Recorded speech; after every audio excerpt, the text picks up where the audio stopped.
ஒரு முறை ஒரு திருமணம் நின்று போனது. அந்த பிள்ளை நல்ல பிள்ளை, எனக்கு நல்லா தெரியும், அவங்க ஃபேமிலி எல்லாரும் தெரியும். அவங்க கல்யாணம் ஆகிட்டு செட்டில் ஆகிட்டாங்க, கொடுங்க அது போட்டோம். ஆனால் அவங்க அப்பா அம்மா ஒரு பையனை பார்த்தாங்க, எல்லாம் கைகூடி வந்துச்சு, எல்லாம் செட் ஆச்சு. கடைசியில் வேணான்னு சொல்லிட்டு போயிட்டான். வேண்டாம், இந்த பெண்ணை பிடிக்கல. என்னடா உனக்கு பிடிக்கல, என்ன பிரச்சனை, ஏதாவது சொல்லிட்டாளா, எதாவது பண்ணிட்டாளா? இப்படி தெரிஞ்சு நல்ல பிள்ளை தானே, என்ன காரணம் என்ன தெரியுமாங்க? பாஸ்டர் 3 முறை ஹோட்டலில் என் கூட வந்து சாப்பிட்டுட்டு பீச்சுக்கு போயிட்டு வரலான்னு கூப்பிட்டா வரமாட்டேன்ட்டா பாஸ்டர். எப்போ? கல்யாணத்துக்கு முன்னால் 3 முறை கூப்பிட்டாரான், எங்க பீச்சுக்கு போயிட்டு வரலான்னு. அவள் சொன்னாலாம், இல்லை நான் கல்யாணத்துக்கு முன்னாடி வரமாட்டேன், ஃபோனில் பேசிக்கலாம், வெளியெல்லாம் வரமாட்டேன்னு சொன்னாலாம். அவ்வளோதான், இவர் டிஸ்குவாலிஃபை பண்ணிட்டார் அந்த பொண்ணை. இது என்னங்க இது? அப்போ எங்க கூப்பிட்டாலும் வரணும், சுத்தணும், உலகம் போல ஆடணும். ஆடினா யாரு? நல்ல பொண்ணு. இன்னைக்கு எல்லா ரூல்ஸை மாத்திட்டு வருது உலகம். நீ இப்போ இப்படி விழுந்துடாதப்பா,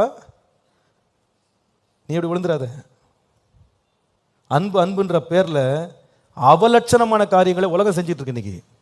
அவலட்சணமான, கொஞ்சம் கூட ரெஸ்ட்ரிக்ஷனே இல்லாம, லைஃப்ல எந்த ஒரு ஒழுக்கம் இல்லாம உலகம் வாழ்ந்துட்டு இருக்கு. அது அன்புன்னு சொல்லி மனசாட்சியே இல்லாம டிஃபைன் பண்ணிட்டு இருக்கு. நீ போய் அந்த சிக்கல்ல போய் மாட்டிடாத. உன் வாழ்க்கையை பியூரா வச்சுக்கோ.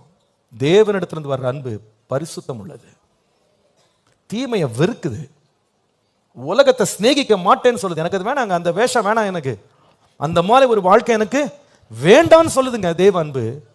நீ உலக அன்புக்கு பின்னாடி போகாதப்பா. ஏன் தெரியுமா?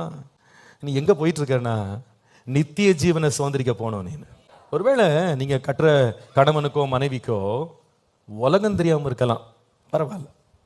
தேவனை தெரியுமா? கர்த்தருடைய கற்பனைகள் தெரியுமா? ஜெபிக்க தெரியுமா? தேவனுடைய சமூகத்தில் தேட தெரியுமா? நீ பாக்கியவான். ஒரு ஆமீன் சொல்லுங்க.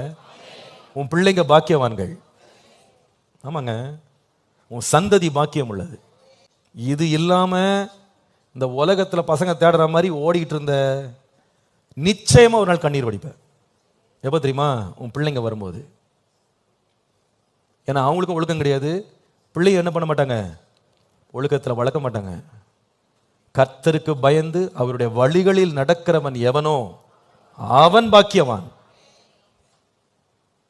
அவன் தன் கையின் பிரயாசத்தை சாப்பிடுவான், அவனுக்கு பாக்கியம் நன்மை உண்டாயிருக்கும்.